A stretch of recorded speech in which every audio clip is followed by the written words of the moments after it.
Hello, and welcome to Hope County, Montana. This is a very moonlit night in Far Cry 5. After about a week or so of being able to play it on and off, I decided I'm finally kind of happy with my progress in it and finally able to talk about it and all that it offers. So yeah, Far Cry 5.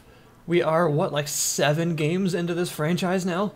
Far Cry Instincts. Is Instincts Predator a separate game from Instincts? I think I remember it being a separate game. It was awesome, though. 2, 3, 4, Primal, and 5. So, the formula has finally been sort of switched up a bit, a little bit, in terms of the 2, 3, 4, Primal, and 5 line of games. And I think the formula is sort of happy where it is, but maybe it's been accused of being a bit derivative at this point, you know, with the towers and the shooting and the outposts and the collectibles and the this and that. So I think the overall feel of the game is perhaps positively affected by what is missing and what has been changed. And I think, at least personally, that this is probably the better of the Far Cry releases recently. Now, I'm actually a pretty big fan of Far Cry. In fact, Far Cry 3 was actually the first game that I covered on my channel back when I first started. Don't watch that video, it's terrible. But I do have to admit that it's become a bit stale, a bit stagnant. And even though I did like Far Cry 4, it was, how will we say, it was getting stagnant as a franchise by that point, because there were some holdovers from the previous Far Cries at that point that were getting unnecessary in terms of their inclusion in the games. Like the whole hunting thing and the towers and that sort of thing, where it was like, why is this still here? And I think Ubisoft have kind of caught on to that and have started to make some changes. I'm currently in Faith's region here. There are 3 regions of the map, and I'm going to try and I'm going to avoid story missions in this video for obvious reasons. This game is very heavily story-based. I would say it's even more story-based than the, well, I say even more narratively based than the previous games, because of the inclusion of the sort of, there isn't just a main antagonist, there are actually multiple big, heavily narratively based antagonists. And then the main antagonist as a whole, as you can see here. You've got like a sort of a Jacob, a John, a Jingleheimer Schmidt, and a Joseph, and then Faith, who works a bit differently, but I'm not going to spoil too much. She's absolutely fascinating, though.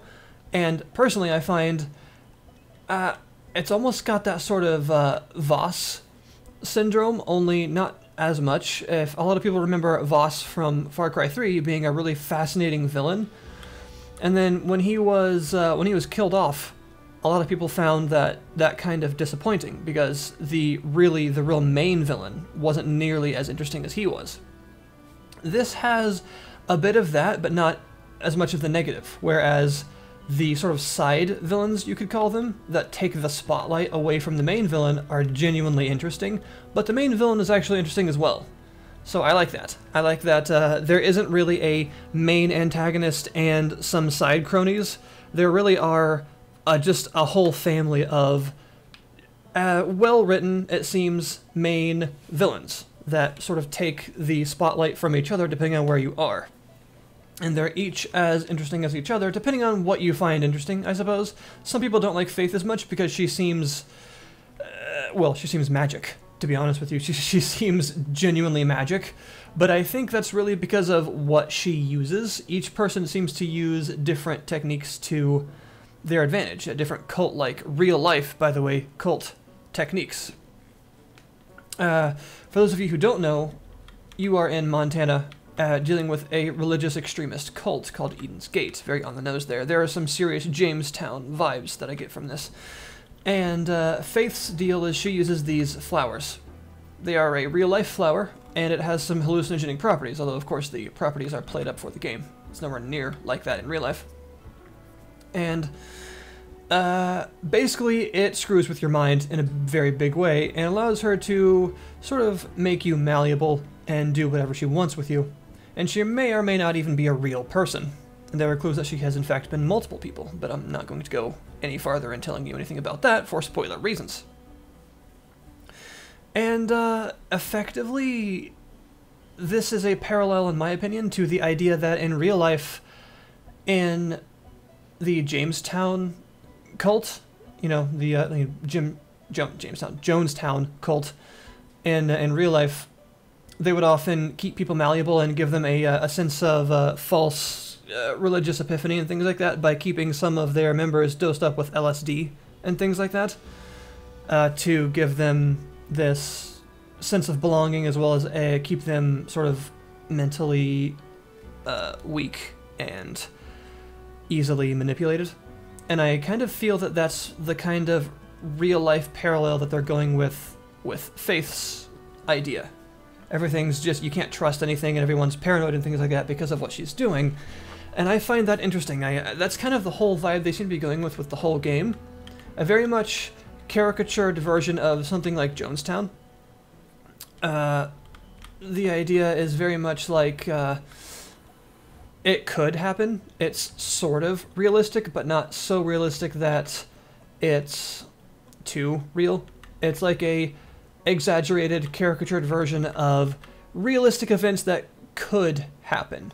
And I kind of appreciate that approach to what they're going for. I find that sort of storytelling interesting. I don't know about you, but I like it.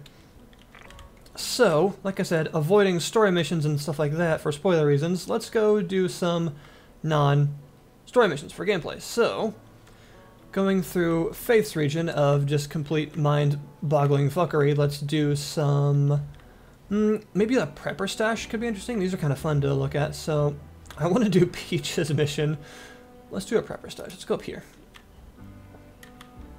Airdrop. So, I mentioned some serious gameplay changes. Not only have the Far Cry games been accused of being somewhat derivative, but also of sort of copy-pasting each other. I find that one of the things that they've copy-pasted from each other has actually been sort of a positive thing in the past. That's their shooting. Because yes, you have a wingsuit, by the way. Every game should have a wingsuit. They have copy-pasted the shooting from each other, I think most. And I find that the actual first-person shooting has been one of their strongest points, because the actual shooting mechanics are generally quite good. Even since, say, Far Cry 2, I mean, really even going back to the original Far Cry when they were owned by Crytek, the actual shooting was genuinely good for the time. But going to the more modern, you know, what the series has become, I think started with Far Cry 2, and the shooting in that game was good. It was solid, it was fairly weighty feeling. It is on the sort of sliding scale of arcade to simulation. It was kind of center left, I would say, you know, left being the arcade side. It's no Arma or anything like that, but it's solid enough feeling. And I have appreciated the shooting in the games for a while, and I think this game, actually, let's not impale ourselves on a tree. Whee! And I think this game actually pushes it a little bit to the right, a little bit towards the more simulation-y side, just a little bit. And I think one of the things that they've... Oh, balls. Yes, you can get attacked from the air. One of the things they've taken from some... They, being Ubisoft, they've taken from some of their other games has actually helped this game a little bit grow out of that mold of the Far Cry mold. Like, you know, you expect Far Cry to be a specific formula by this point. I think it's broken that formula slightly. And one of the... Is it a bison? One of the breaks it's had, I think, has been from Ghost Recon Wildlands. Now, I don't know how people in the audience feel about Ghost Recon Wildlands, but I actually liked it. That may be a bit of a controversial opinion, but I thought that game was pretty good. I thought it had some really varied terrain and some interesting missions and variety in missions, as well as some quite good gunplay. And I think the gunplay in this game has actually... It seems to have taken some cues from that game a little bit. It feels a bit like a hybrid between Far Cry 4 and Ghost Recon Wildlands. I don't know if that's just me, but I genuinely think it feels a bit like that. Can I throw a rock at that beehive and have the bees come out and attack dudes near? That was a... Oh, balls. Faith. Now is not the time. Faith. Faith. Get out of my head. She's angry because I took her friend. That was actually my friend. She just wants a friend. She's lonely. She could have a bison friend. But yeah, the actual gunplay I think feels better than previous Far Cry's a little bit because the for instance the ballistics, the actual bullet drop and things like that feel a bit more no. Well, a bit more pronounced, I think, and a little bit more realistic isn't the term I would use. Authentic for the ranges that you're facing enemies at. Oh, there was a person behind me. I didn't realize that. A bit more pronounced at the ranges that you're fighting at because you're in the Montana mountains and things like that. So you're not really fighting in very short range situations a lot of the times. So things like that actually make a difference. And I think because of that, the actual gunplay kind of comes into its own a little bit and feels a bit different than previous Far Cry games. You'll notice even small arms, like say this revolver, the bullet drop is fairly pronounced at longer ranges and makes you think a bit before using it at longer ranges, and you have to sort of, you know, aim a bit higher because of that. It's fun. I like that sort of thing, and you wouldn't necessarily have to do that as much in previous Far Cry's. Okay. Also, you may have noticed that the weapon itself feels quite powerful. It sounds nice. The assets for the weapons are really good.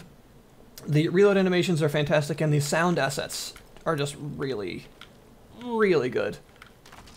I'm playing on hard. I've played the whole game through on hard so far, and it's been pretty good. Although I will say that some of the missions seem a little bit overtuned for hard difficulty. Mainly the ones where you're stationary, like turret segments where you can't really move, because you take so much damage in hard difficulty that those segments almost feel like you need to be able to duck or take cover or something, but you can't. And those are genuinely difficult on hard. So far, the rest of the game has been very playable on hard and very, very enjoyable. It almost seems like hard is the way the game is meant to be played. But those particular segments are just blindingly difficult in some parts on hard. Let's see. Escort the resistance, set up a camp on top of Raptor Peak. It's a dangerous climb. Yeah, I've noticed because there are people trying to kill me. Overwatch. Not that one. Alright, let's do this prepper stash. Okay, there's a grappling hook as well as a wingsuit and some moose, or meese if you prefer. Alright. Get up to Raptor Peak. The stealth seems to have been changed up a little bit as well because you have some different types of enemies this time around that react a bit differently to stealth segments. Base jump. Oh! I did not know there were base jumping areas. This excites me. One area that I think the game has faltered in, however, is weapon variety. Let's actually talk to this guy.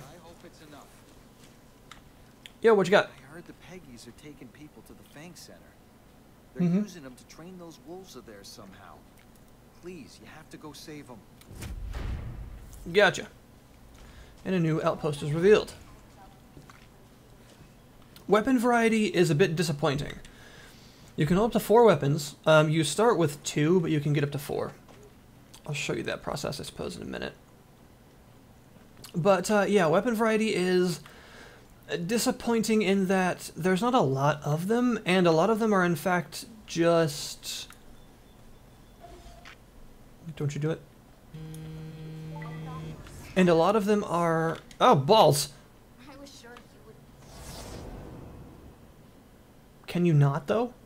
A lot of them are variants of the same thing. Like, for instance, the SMGs are mostly just MP5 variants. Like an MP5, an MP5K, an MP5SD, and, oddly enough, an MP40. I don't know how that got there, but it's there. I mean, this is America, so it could very easily be there. Is that a bear? go, bear. No balls.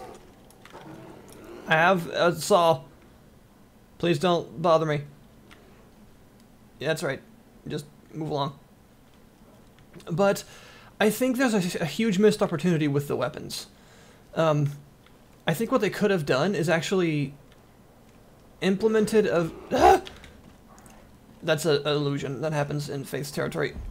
What they could have done is actually implemented a version of Far Cry 4's signature weapons system and actually made it work with the idea that this is America, after all. How the hell? Oh. And, basically made a sort of semi-realistic interpretation of the idea that there are weapons collectors in America. Because, you know, that happens. Oh, the snake! There are people that have weapon stashes around the place. And I think it would have been really cool, instead of having these very limited selections of weapons available to you at any store, it would have been more interesting to have some of those available, and also to have these... Is that a bird that just attacked me?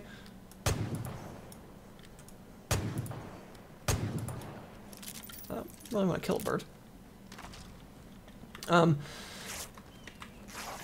Some weapons that were basically, there were literally only one of them.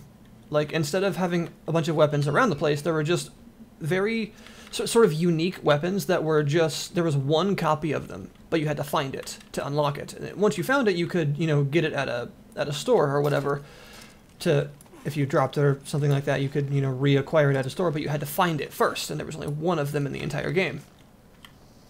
And in order to find it, you had to find the one place in the entire world where it was actually located. Nailed it. Ah, more. Get out of here. Snake Eater song. I need to edit that into the video. Actually, that's probably a bad idea for copyright reasons. That's a plunger. I believe that plane tried to attack me, and then it hit the cliffside. Good job. Good job. You're real good at this. But I think it would both kind of add to the exploration of the game, and honestly, the exploration of the game is already better than the previous Far Cry games because it doesn't have all those arbitrary, contextless collectibles all over the place. The exploration is much better. There's much more interesting things to find and stuff like that, so that would help, and it would add to that already good exploration in the first place. And it would also simulate the idea of people collecting exotic and interesting weapons in America, because it's America and you can get whatever you want, basically. And add to that, put them around the place. You know, I want to walk into an old hunting cabin, just somewhere up in the hills, and find a one-of-a-kind, interesting hunting rifle that someone had collected before everything went to crap. Or maybe because everything was going to crap. Maybe there was a note next to it that told me why they had it. And be able to collect that and unlock it for myself. And because I just happened to stumble across it and find it, I got it. And that was the only place in the game world that I could actually get it. I mean, basically, now that I think about it, what I'm describing are uniques from Fallout. That's basically what I want. And I think that would be a really interesting addition to the game, and it's kind of a shame that there's nothing like that. I mean, what you're seeing right now is another example of the exploration being better than the previous games. There's a lot of stuff like this, these stashes, and some other pretty cool stuff leading around and actually making you sort of work for your various rewards. And the kind of stuff you gotta actually find and get to is sometimes very out of the way. Leads to some very beautiful scenes. The game is very pretty, by the way. Might lead to you getting mauled to death by birds, but you know, it's a risk you gotta take.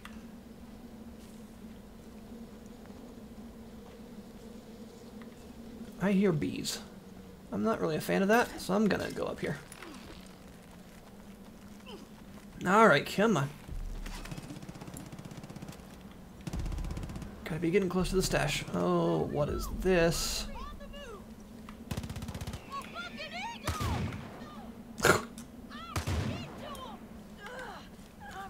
I'll save you from eagle-related death. Get up. I don't really want to kill eagles. I feel like, you know, there are a lot of eagles right now. There are just tremendous numbers of eagles happening. MP40 the eagles. Fucking killing me. I don't want to be alone with eagles. Help. Ow. Damn, they do a lot of damage.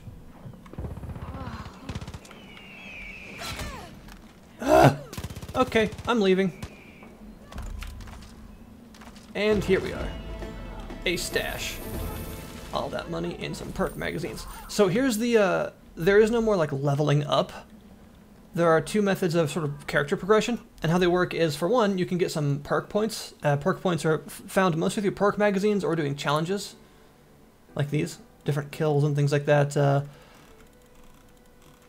Challenges. That's how they work. You get perk points, or finding those magazines. And perk points can be spent however you want on these. This replaces your level up system, which I find it to be a better system, honestly. And you can basically spend them however you wish. The yellow ones are the ones that I've currently got, and the white ones are, of course, the ones I have yet to unlock. I don't currently have enough points to get anything, because I just got a new weapon slot, so I just spent 9. And then you also have the other method of progression, which is this resistance points thing. As you get through story missions and through these just other side missions and liberating outposts and destroying the various different structures and things that different regions have. For instance, John had silos, Faith has shrines. You will get points, and each of these little notches represents a, I suppose you could say like a stop where new things happen. If I zoom out, you'll see a level of resistance will get you new weapons available at the shops, as well as a new hazard in the region, because the owner of the region will get more and more upset at you. So right now at level 3, I have those planes. That's why those planes are chasing me around and running into mountains like idiots. So, there was a shrine right there to blow up. I might as well show you something a bit more intense, though. Seems like a better idea. So how about an outpost? A convent? Oh boy. Well, why not? The outposts do also seem a lot more varied in terms of their layouts, which I like. I like that, I think maybe it's because this is Montana, so there's, I suppose, a bit more of like a bit more they can do. It's not just like mountains. There's a lot more terrain variety that they can pull off here. There's lots of buildings and things that they can convert to be outposts. You've got, like, you know, agricultural centers and kennels and all sorts of things that they can make into outposts. Schools, prisons, granaries, a convent. So there's quite a bit to do with that as a designer, and they have taken quite a bit of advantage of that with their familiarity with it, which I appreciate. In terms of side activities, one of the things that's missing, and I think is a positive for its missingness, is hunting. You can still hunt, and there are hunting spots that are marked, but you hunt for money. You sell the hides that you get for money. No longer do you arbitrarily need to upgrade your gear by hunting. Thank the Lord. It made sense in the context of Far Cry 3, because at that time, you know, survival games were all the rage, and you needed to, I actually need to get up there really quick. Oh god, bliss flowers. You needed to have survival mechanics in all your games, and so you made hunting a mechanic. And of course, it made a certain amount of very gamey sense, because you were dropped into an unknown island and had to hunt for survival. But then in Far Cry 4, it was just sort of an annoying holdover. It didn't really make a lot of sense in its inclusion to still have to do that. I guess it was just because crafting was all the rage at the time, so of course you did. You know, its inclusion was annoying in that game, I feel.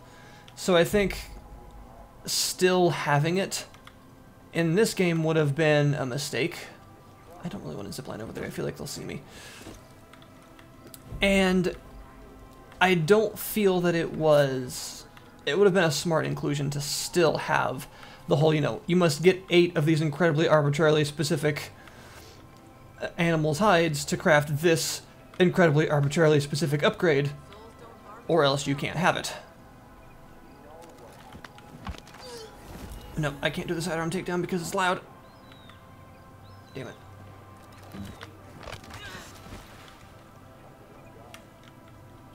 I think it would have been a mistake, and I'm very glad that that is no longer the case. I like that you can still hunt, if you wish, but you no longer need to. The game no longer makes you in order to get yourself, you know, some upgraded gear.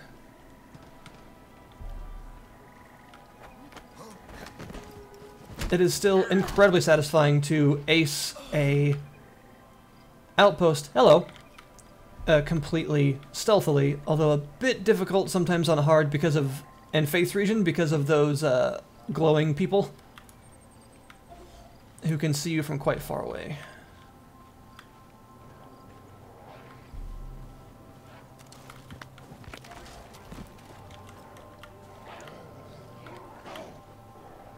But hey.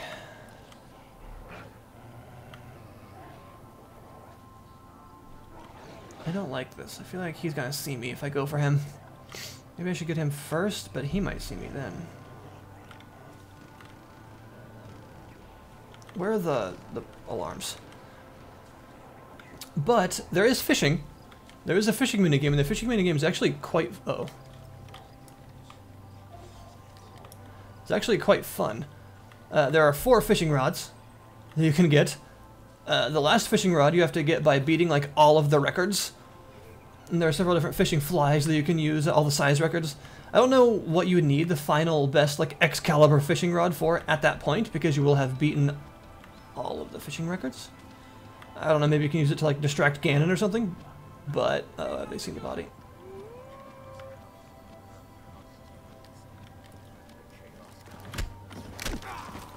But, shoot, I didn't notice this guy.